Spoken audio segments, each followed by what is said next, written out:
শুধু বিশুদ্ধ আমি টের পাচ্ছি। ভিডিও করে শুরু করি।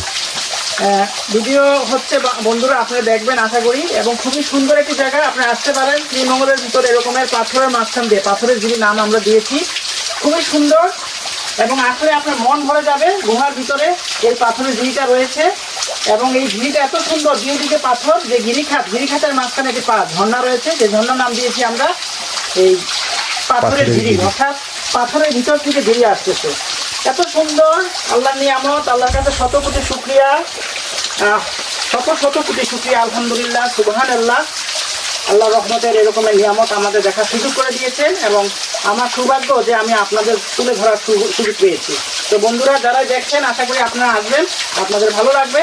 অসংখ্য ধন্যবাদ সবুজ মামাকে, আজিম ভাইকে এবং মনোরঞ্জন দাদাকে। সবাই ভালো থাকবেন। আজকের মতো দিঘিছড়া থেকে আমি তাজুল ইসলাম যাদের বিদায় নিচ্ছি। এই দেখায় শেষ দেখা।